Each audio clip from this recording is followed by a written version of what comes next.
Mets ta joie dans le Seigneur, compte sur lui et tu verras.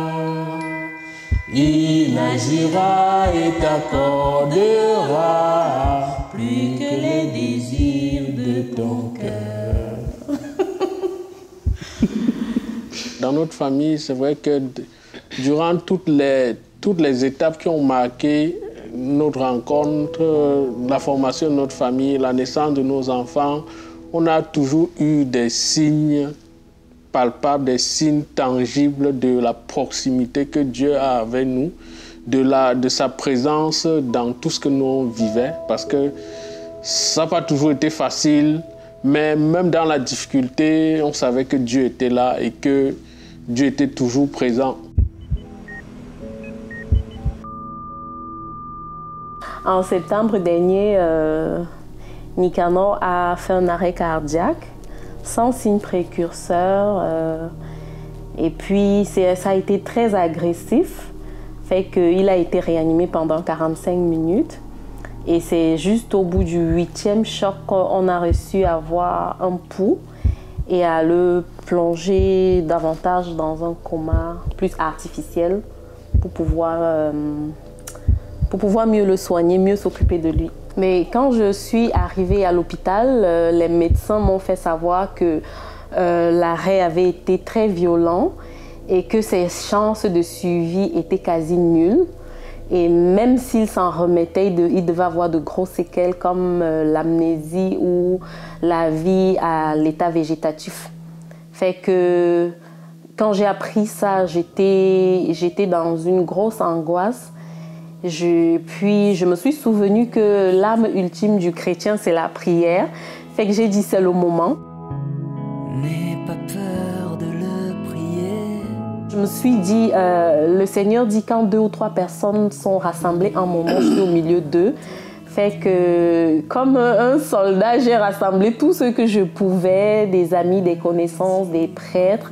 Et puis, il y a eu des chaînes de prière partout, dans plusieurs continents, en Inde, en Europe, en Afrique et ici, en Amérique. C'est comme ça que, au jour le jour, on constatait des améliorations très surprenantes.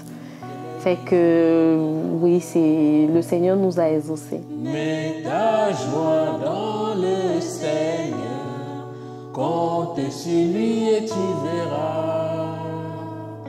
Il agira et t'accordera plus que les désirs de ton cœur. Au départ, les médecins, plus le temps avançait, plus ils voyaient à quelle vitesse Nicanor récupérait et qu'il défiait tous leurs pronostics. Parce qu'on me disait, par exemple, s'il doit bouger la tête, ça sera genre 3 mois après qu'on l'ait débranché. Et que le lendemain, Nicanor bougeait la tête, les pieds, il ouvrait les yeux. Ils ont fini par dire, écoutez madame, le professeur des cardiologues, il m'a dit, je suis mal à l'aise parce que je suis proche de ma retraite, j'ai pas vu un cas comme ça. Je vais arrêter de donner des pronostics et puis on va plutôt noter qu'est-ce qui arrive. Et on va en faire certainement un cas d'étude parce que c'est original. Et puis, à la fin, quand je suis allée leur dire merci parce qu'on quittait les soins intensifs pour aller dans les chambres d'hospitalisation, ils m'ont dit, c'est pas à nous qu'il faut dire merci, il y a quelque chose qui s'est passé là-haut. Fait que j'ai compris qu'eux aussi avaient compris que le Seigneur agissait.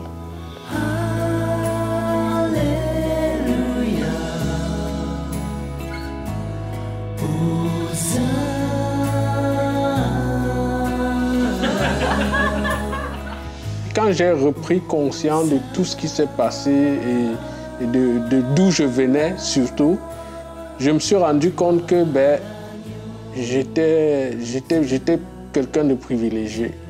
Et quand j'ai aussi appris toutes les chaînes de prière qui se sont faites, quand j'ai même appris que j'ai des amis qui sont même d'autres confessions, qui ont fait des prières et tout pour ma guérison, je me suis dit, quelque part, Dieu a fait que tous se rassemblent pour une même cause.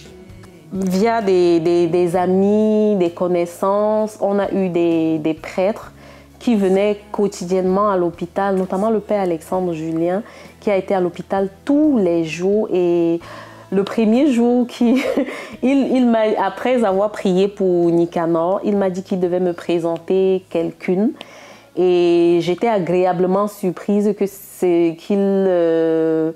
parle de Dina Bélanger. Dina Bélanger, avec qui ma famille a déjà des liens assez forts parce qu'elle a déjà intercédé pour nous. C'est la relique que le père Alexandre nous a remis. Ça ne pouvait pas être une coïncidence fortuite. C'était certainement un autre signe du Seigneur. C'était une providence. Est-ce qu'on dit merci à Jésus? Merci Jésus. Est-ce qu'on dit merci à Dina? Merci Dina. Est-ce qu'on dit merci à tous ceux qui ont prié pour nous? Merci à tous ceux qui ont prié pour nous. Moi, aujourd'hui, je me sens privilégié, mais je me sens aussi comme appelé à être offert aux autres. Donc, appelé à me donner aux autres, à donner de mon temps, de ce que je sais faire, de ce que je vis, de pouvoir améliorer ma relation avec Dieu, de pouvoir le faire aussi avec ma petite famille, avec mes frères, mes sœurs et tous ceux que je connais.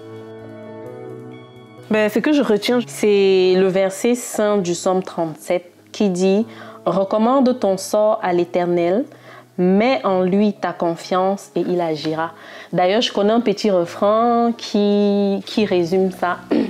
Nicanor le connaît aussi, il pourra le chanter avec moi. Mets ta joie dans le Seigneur, compte sur lui et tu verras. Il agira et t'accordera plus que les désirs de ton